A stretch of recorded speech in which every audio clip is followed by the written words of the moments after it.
Immediately following the end of the Civil War, the United States entered a moment that felt hopeful.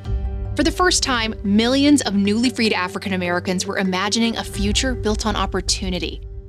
But hope alone wouldn't be enough. The country needed a plan, something to help people rebuild their lives from the ground up. That's where the Freedmen's Bureau came in. Created by Congress in 1865, it was officially called the Department of Refugees, Freedmen, and Abandoned Lands, and it would have a massive job. The Freedmen's Bureau was responsible for managing abandoned land after the war, assisting displaced people from war-torn areas, and helping formerly enslaved people, including those in Georgia, adjust to life as free citizens. So what did the Freedmen's Bureau promise to do for Black citizens? What did it actually accomplish? And how did other groups try to destroy its work? Toward the end of the Civil War, President Abraham Lincoln knew the nation needed a plan to reconstruct or rebuild and help people recover from the war. A large number of Americans, both Black and white, would need help after years of conflict. Many had no homes, no steady work, and little money. But Black Southerners faced the biggest challenges of all.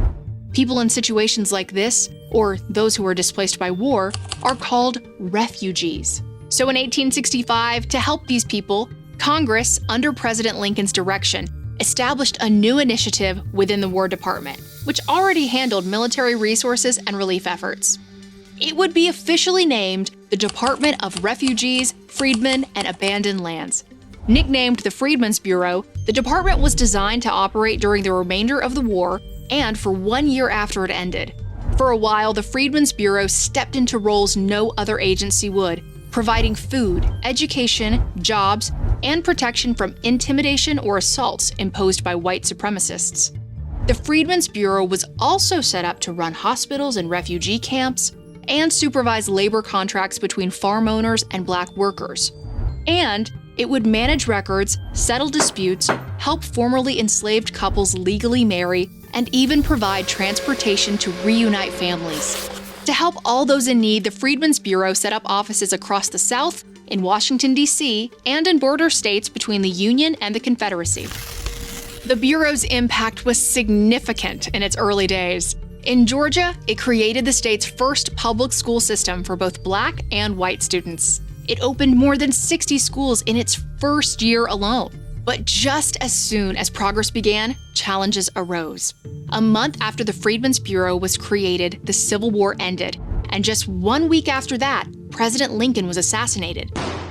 With the war now over, Reconstruction had officially begun, but the path forward was unclear. Suddenly, reunification was in the hands of Lincoln's vice president, Andrew Johnson, a former slaveholder from Tennessee.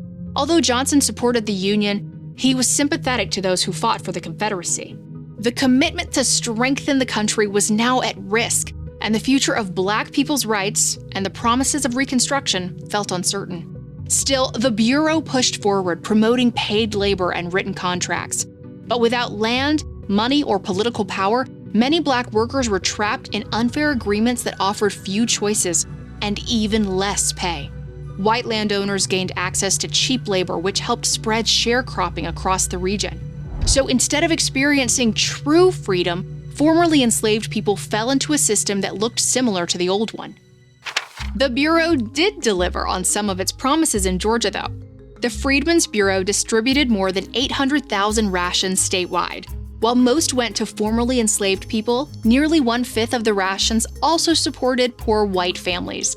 In 1866, the Bureau's temporary assignment was coming to an end, but many felt the Bureau needed more than a single year to finish its work. Although President Johnson vetoed the extension, Congress overrode his veto and passed the measure anyway.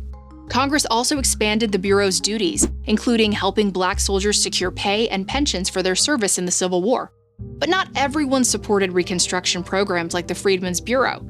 Many white Southerners saw Black people's progress as a threat to their power or social standing. The Ku Klux Klan, or the KKK, which was founded in 1865 by Confederate veterans, formed in direct opposition to Reconstruction. The Klan believed in white supremacy. It targeted Black Americans, white Republicans, Catholics, Jews, and those who publicly supported equality. The KKK often operated in secret, wearing disguises and using night raids to hide their identities. With fear, intimidation, and violence, the Klan worked to stop Black progress and regain political control. The Ku Klux Klan's violence wasn't random. It was meant to send a message that challenging white supremacy would come with consequences. In 1868 alone, the Freedmen's Bureau reported over 300 attacks on African Americans in Georgia. And during the Reconstruction era, at least 35 Black political officials were murdered by the Klan. In addition to this violent opposition, the Freedmen's Bureau faced limited resources and an unclear future. Its operations ceased in 1872. Still, the Freedmen's Bureau made lasting contributions during Reconstruction. In just a few years, Bureau-sponsored teachers taught 30,000 formerly enslaved people to read. And in Georgia, the legacy of some freedmen's schools still exists today in historically Black colleges and universities, or HBCUs, like Morehouse College and Clark Atlanta University.